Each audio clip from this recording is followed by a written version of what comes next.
Salut à tous, c'est Steven et aujourd'hui dans cette nouvelle vidéo je vais vous expliquer comment jailbreaker iOS 7 sur votre iPhone 4. Donc je vous avais déjà fait une vidéo il y a quelques semaines, là je vous propose une méthode beaucoup plus facile, vous allez le voir, et surtout qui marche avec les 3 modèles d'iPhone 4. L'iPhone 4 GSM dont je suis équipé, l'iPhone 4 CDMA et l'iPhone 4 GSM modèle 8Go. Ce jailbreak est compatible avec toutes les versions d'iOS 7 disponibles pour l'iPhone 4 jusqu'à présent, donc iOS 7.0, 7.0.2, 7.0.3 et 7.0.4. Donc on va tout de suite voir comment faire. Le programme de jailbreak s'appelle Geeksno et il est uniquement disponible pour Windows à l'heure actuelle. Une version Mac est en cours de développement et comme d'habitude vous pouvez le télécharger grâce au lien dans la description de la vidéo. Une fois que c'est fait, vous exécutez le petit programme d'installation en tant qu'administrateur. Là, vous cliquez sur oui et ensuite vous accédez au panneau suivant pour continuer l'installation. Vous cliquez sur le bouton suivant qui s'affiche ici. Ensuite, vous allez devoir spécifier le répertoire d'installation de l'utilitaire. Donc moi, j'ai choisi de le placer à la racine de mon disque. Vous le mettez où vous avez envie, vous appuyez sur suivant. Ici, on vous demande de créer le dossier. Vous appuyez ensuite sur démarrer. Vous attendez que l'installation se fasse. Ça prend une dizaine de secondes et une fois que c'est terminé, vous pouvez quitter le petit programme. Retour sur notre iPhone 4 et maintenant on va devoir le brancher à notre ordinateur à l'aide du câble dock USB que voici. Donc vous branchez votre iPhone et ensuite on va devoir le placer en mode DFU. Donc pour ça on utilise les deux boutons, le bouton Home en bas et le bouton Power sur le dessus. Vous allez commencer par les maintenir simultanément pendant une dizaine de secondes. Donc vous appuyez sur les deux, le bouton Home et le bouton Power pendant 10 secondes. 6, 7, 8, 9... 10, vous relâchez le bouton Power et vous continuez de maintenir le bouton d'accueil encore une fois pendant une dizaine de secondes. 5, 6, 7, 8, 9, 10, c'est tout bon, votre écran reste noir et votre appareil est maintenant en mode DFU. Vous pouvez d'ailleurs remarquer qu'iTunes dans le fond s'est manifesté et a détecté notre appareil en mode de récupération.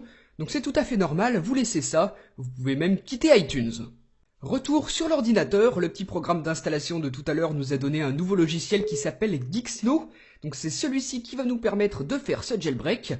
Voilà comment il se présente, donc vous voyez que vous avez plusieurs boutons, un qui s'appelle Exploit en haut à gauche, on a Jailbreak à droite, des petites fonctionnalités pour le boot tailored qu'on verra ensuite, et vous avez aussi un bouton juste ici qui s'appelle Tutoriel. Donc si vous cliquez dessus, vous serez redirigé vers ma vidéo, celle que vous regardez en ce moment, et qui vous explique comment faire ce jailbreak. Donc c'est parti, on peut y aller. Première chose que vous faites, vous cliquez sur Exploit ici, et là, avant de pouvoir cliquer sur OK, on nous dit qu'on doit placer notre appareil en mode DFU. Donc nous, il s'y trouve déjà puisqu'on l'a fait juste avant. On clique donc sur OK, une nouvelle fenêtre s'ouvre, donc ça c'est un petit programme Java. Donc si jamais vous n'avez pas Java d'installer sur votre ordinateur, ça m'étonnerait mais ça peut quand même arriver, eh bien pensez tout simplement à l'installer avant de commencer. Donc vous laissez bien tourner le petit programme, vous le laissez faire son affaire.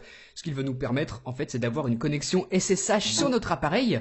Donc lorsque vous voyez cette ligne en vert apparaître et que sur votre appareil vous voyez la pomme d'Apple avec juste en dessous une barre de chargement qui va d'ailleurs jamais se remplir, eh bien c'est tout bon, on peut passer à l'étape suivante, la connexion SSH grâce aux informations qui nous sont données juste en dessous des lignes vertes dans le logiciel.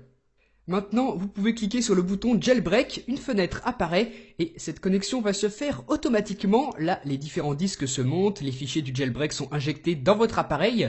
Donc vous n'avez absolument rien à faire, c'est pour ça que je vous disais en début de vidéo que ce jailbreak est extrêmement simple.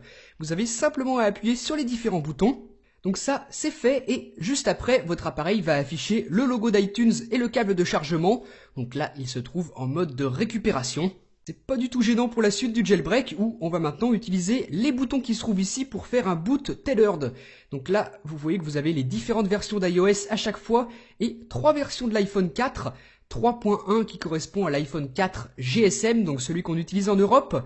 3.2 c'est l'iPhone 4 GSM lui aussi mais modèle 8Go. Et 3.3 ce sera l'iPhone 4 CDMA.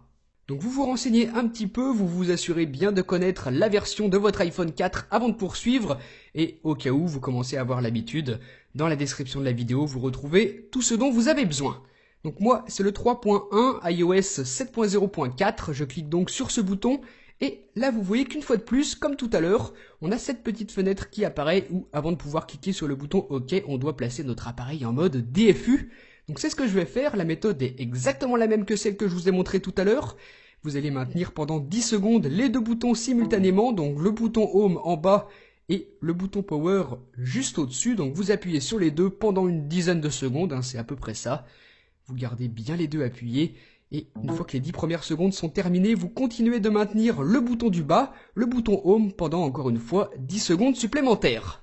8, 9, 10, c'est tout bon, je relâche le bouton, je clique sur OK, une fenêtre s'ouvre dans le logiciel de Jailbreak et qui va exploiter le mode DFU qu'on vient de mettre sur notre appareil. Donc une fois de plus, vous laissez faire, hein, surtout vous ne touchez à rien, vous ne débranchez pas votre iPhone 4, vous laissez la procédure de Jailbreak se poursuivre. Pendant que le programme travaille, j'en profite pour vous dire deux mots sur ce jailbreak. Donc il s'agit, vous le savez, d'un jailbreak de type tethered, ce qui signifie qu'au redémarrage de votre appareil, vous allez devoir utiliser la fonction de boot tethered qu'on vient de faire à l'instant. Mais vous inquiétez pas, je vous redétaillerai tout ça un petit peu plus loin dans la vidéo. Donc c'est juste ça, il faut savoir que c'est un jailbreak de type tethered. Et une fois que ce premier boot est terminé, on va pouvoir accéder au lock screen de notre appareil et l'écran de verrouillage. Donc ça s'est bien passé, c'est parfait. On peut déverrouiller l'iPhone, mais par contre, vous remarquez que sur la deuxième page, on n'a pas encore Cydia. Donc c'est tout à fait normal. On va devoir faire un second boot tethered pour que Cydia apparaisse et qu'on puisse enfin l'utiliser. Là, sans que vous fassiez quoi que ce soit, vous remarquez que votre appareil réagit tout seul. Donc environ 10 secondes jusqu'à 1 minute après la fin du boot tethered, il va se placer tout seul en mode de récupération comme tout à l'heure. Donc avant de pouvoir continuer le boot tethered, on va à nouveau le placer en mode DFU. On maintient pendant 10 secondes les boutons Home et Power. 7, 8, 9, 10. On continue ensuite de maintenir uniquement le bouton Home pendant encore une fois une dizaine de secondes. Donc vous commencez à avoir l'habitude. C'est toujours la même procédure pour ce mode DFU. Et une fois qu'il est en place, l'écran de notre appareil reste noir à la fin des 10 dernières secondes. On relance exactement comme tout à l'heure un boot tethered, donc en choisissant le modèle de notre appareil et notre version d'iOS. La suite de la procédure, c'est la même, et c'est très important de le faire, ça, à chaque fois que vous allez éteindre votre iPhone 4. C'est le désavantage du jailbreak de type tethered, on doit utiliser le boot tethered à chaque fois qu'on veut redémarrer. Donc c'est sûr que c'est un petit peu contraignant, mais c'est le prix à payer si pour l'instant vous voulez un jailbreak d'iOS 7 sur votre iPhone 4. D'ailleurs, vous voyez que c'est terminé, je déverrouille, je glisse sur la seconde page et Cydia s'y trouve. C'est parfait, et on a aussi d'ailleurs Mobile Terminal qui s'est installé automatiquement avec ce jailbreak. Donc vous ouvrez Cydia, vous commencez à le configurer, vous sélectionnez votre type d'utilisateur en fonction de ce que vous êtes. Moi, je vais prendre celui-ci. Et ensuite, Cydia commence à charger les paquets. C'est fini, le jailbreak s'est très bien passé. Vous avez désormais Cydia sur votre iPhone 4, jailbreaké sous iOS 7. Donc voilà comment il fallait s'y prendre, et vous voyez que même si au premier abord ça peut faire un petit peu peur, finalement si on suit bien les étapes ça se passe très bien. Et je vous rappelle que dans la description de la vidéo je vous ai mis un lien vers mon tutoriel complet par écrit. Donc si jamais vous voulez des informations complémentaires par rapport à cette vidéo, lisez le tutoriel, et moi je vous dis à très bientôt pour une prochaine. Salut!